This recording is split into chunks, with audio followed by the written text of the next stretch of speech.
Hello, family and friends. Kim shopping on shoestrings. See that? Avocado tree from an avocado seed that I had just kind of plucked in, and one of my pots, these little half barrel. Yeah, it's doing pretty good. It's about 8 inches tall. Yeah. I planted a couple grape seeds in there. See what happens. Oh, this dang watermelon coming up. Yeah, these are inside. So I don't like these getting a bunch of rain. I got to take and I got something else. I don't know what that little bitty couple things is. But I got a bunch of, those are for me composting, watermelon. So I've got to get them outside. That's the, this is the mango tree. And it's loving it inside. I didn't think it would, but it's doing good. Because these pots don't have any drainage. So I like to monitor how much water they get. And they seem to be doing quite well. Now when I push that curtain back, there's actually a lot of light that comes through there. So I'm keeping kind of the two trees. And when I first moved in here, the mango tree was one of the things I brought down. Because these two had, I don't have all my garden plants down here. These two had the beefsteak tomatoes in it. So I planted the beefsteaks, I'll show you.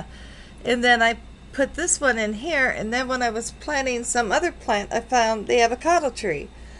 So here's the boys. Goliath, the black one over here, and Spartacus. Now Goliath is doing real well. He loves the other cats. Spartacus, when he first seen him, he about died. He's like, you mean there's more than the two of us? Yeah, and they lived in here before you did. Yeah, so he's still not real friendly with them. Goliath loves them, though. He wants to play and play and play. Tries to play with them through the door. See that there? That little kitten? Oops. That's Spooky Cat. That one is solid black, and I am most interested in this one. I don't know if it's a male or female. It is getting closer and closer to me, but I'm definitely interested in this little one here. This Spooky Cat. See, you're already learning your name. Yes. There's 4 of them. There's Spooky Cat. As far as kittens, there's Scratch, which had real bad eye infection. I hope it's live. I haven't seen it in a couple days. And, oh, over here, look up at me. There's Greystone. Greystone is just maxing and relaxing. Yeah, that's Greystone there. It's got some pretty markings, kind of circles on hers or her. I don't know the sex of these kittens. They look to be about 10 weeks old, I would imagine.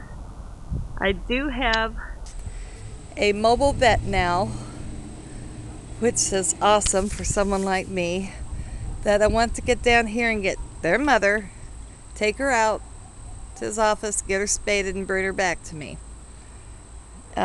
These two are original cats from when I was here that were with me, but I couldn't take everybody. I had only taken Spirit, and then my daughter-in-law had come down here to get some stuff, and she grabbed up the litter of kittens. There was 5 that these two were with. I kept these 2. Spirit passed, and then the other 3 went out to a no-kill shelter.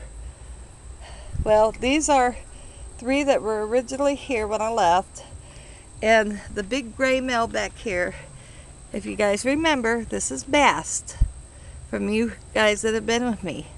Remember he used to do the Bast dance?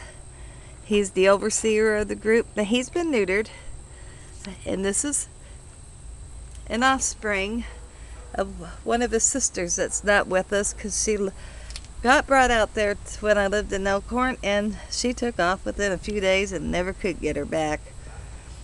But this is what he's been neutered. This is Pitch. This is Wench. She's the sister of Pitch and the mother of the kittens. She's the one that needs to get spaded. Yep. she needs spayed. Those two are neutered.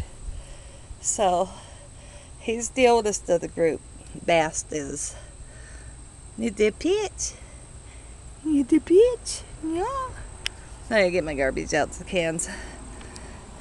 My little garden out to the side. Yes, I put fencing. It was the only fencing I had available. It's what I used. Because otherwise the raccoons, when I tried to put things up on the porch, were killing everything off and everything. It was just like not happening. Dude, Pookie Cat. It's a Pookie Cat.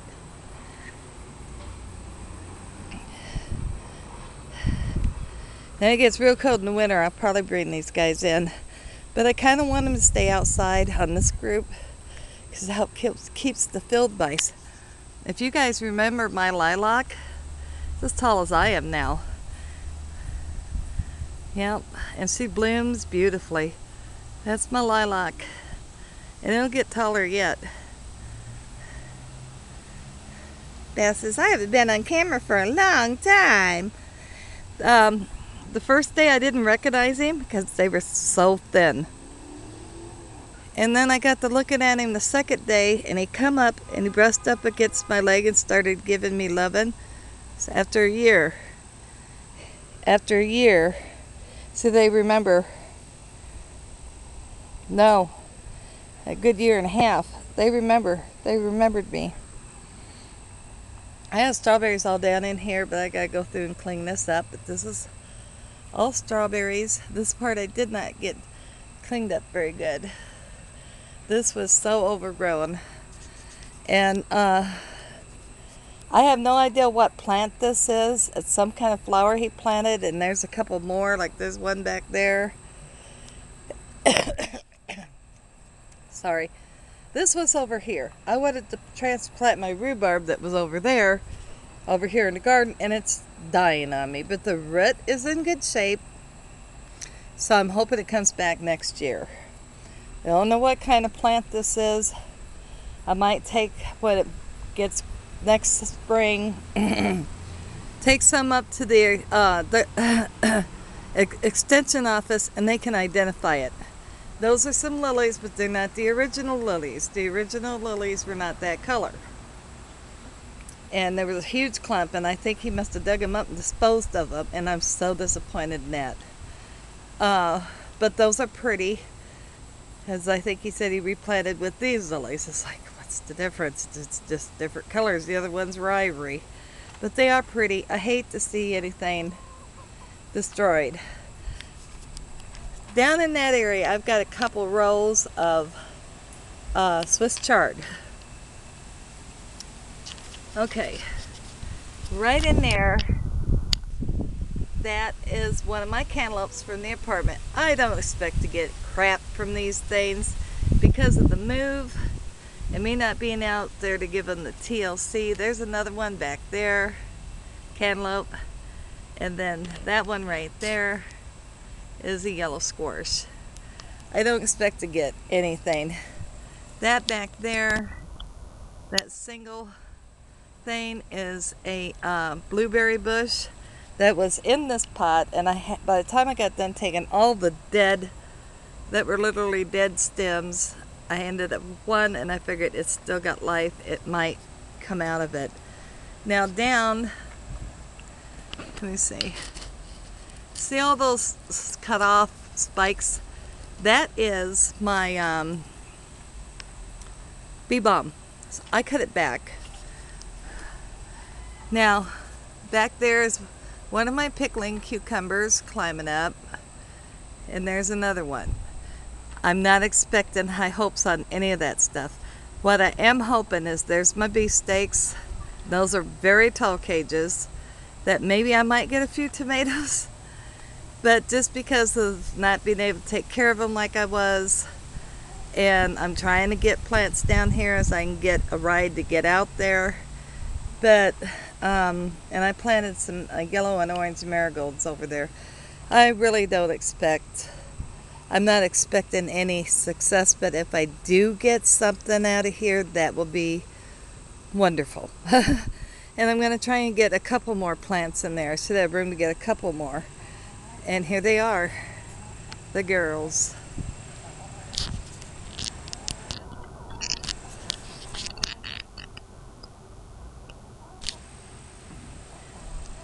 This dark one is Cleo, and this red one is Ginger.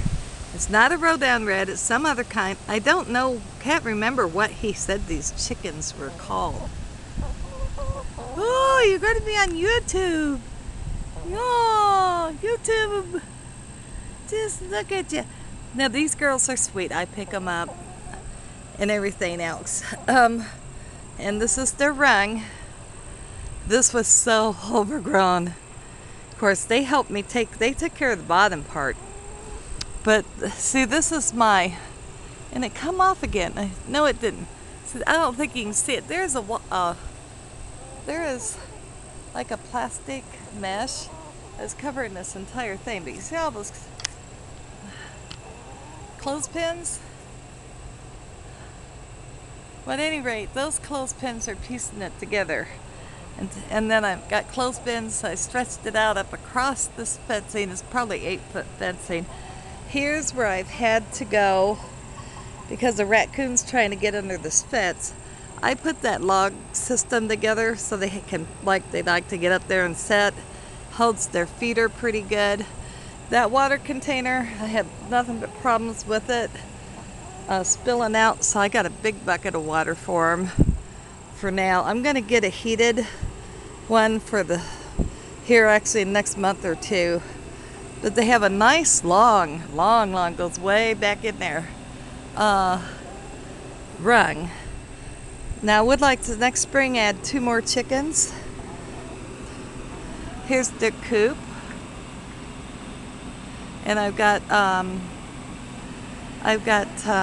chipped wood chips down at the bottom that's their hut. And then their nesting boxes I clean every day. Every day I clean that out. Every morning when I come out to gather eggs, I clean that up real quick. But yeah, this is their coop. I left some greenery back here because I just wanted to be able to get up here to this without bending over like I was, you know. So I don't mind. This gives a nice shady area. Ginger! Ginger! Ooh! Cleo! The beautiful girls! All my beautiful girls! Yo! She's quite a big girl back there, I tell you. It really is. And the cats, love them. The cats are able to get in here. They're skinny enough, like some of them can get through these. And the cats, or if I leave the gate open, if I'm working in here, they don't bother the chickens whatsoever. Chickens walk right by them. Cats just lay there. But my problem is raccoons, you know. And they dug back there in that corner. I don't know if you can see. I don't know if I can get so you can see. We're gonna zoom in. That corner back there, they tried to get into coops. I put 2 big rocks, and I've asked my son, see, this is what I need. I want these surrounding this coop area. But they're too heavy and there's some big bags of rocks. I am not strong enough to lift those rocks up to get them off of there.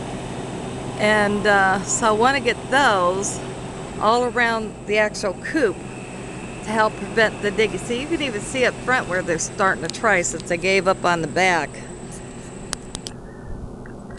See that? Yeah, friggin' raccoons. I used to like the raccoons, but now I just don't. I can't help it. I don't like them. Of course, the property goes way back in there, and it's kind of like a jungle. I finally got a lawn service, and that hanging down there is just a bunch of leaves that have died in there where the netting has caved in. And see, it was like that across most of this. But it's like, that's probably should be taken out of there so it lets up on the stress on the netting. But at some point, or I might see if my son can do it or something that big. At first I thought there was one hell of a hive or something. Kind of scared me. Then I realized it's just dried leaves.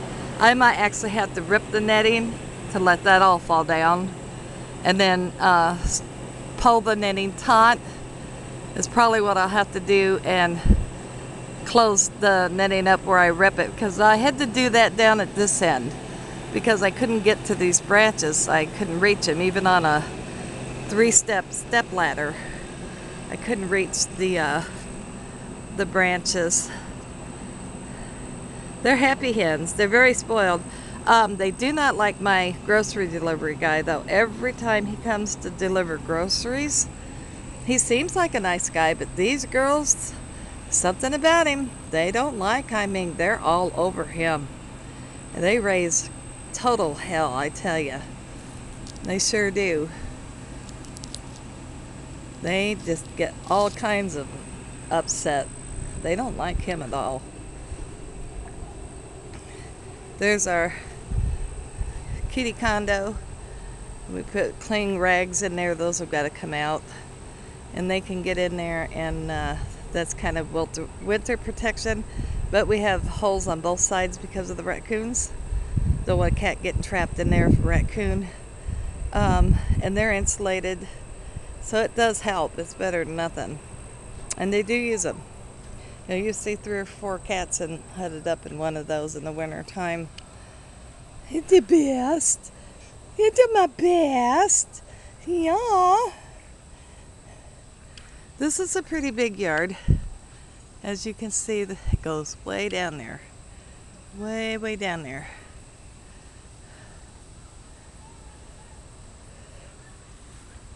Remember, I had all the gardening, and you can almost see still kind of see the outlines, and next spring this bed's coming open here for sure. There was 4 of these with a couple feet in between them, and then another one was here, and then there was 2 more. The last one was down here. This was the last bed.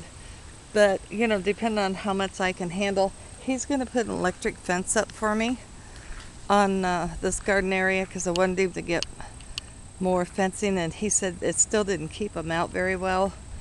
And so he's going to put up electric fencing around this area for me. I'm going to open this bed up next in the spring. This one gets open, and this one gets to rolling, because I have to do what I know I can handle on my own, you know. And I could probably have used this now, but you know, the plants are, a lot of them died out there, and there's just nothing I can do about it. He cut down a bunch of the mulberry tree. My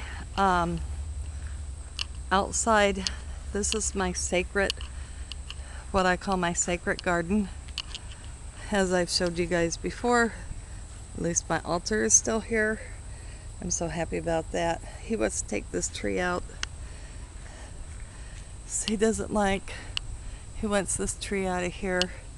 He wants to leave that one. This is a honeysuckle bush here. It's really big, taller than I am. That's Dan. That's nothing but pure poison ivy back there. That tree's staying. That tree's going. And this is the main mulberry. And I wanted to keep this, but he said he's going to get rid of it.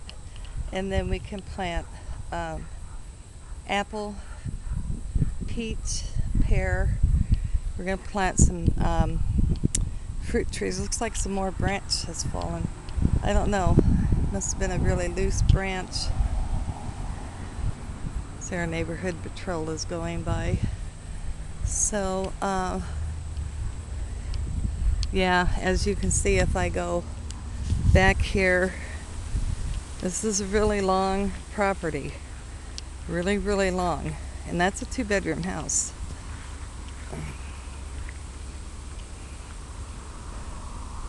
This house is probably about 118 years old. It's very old.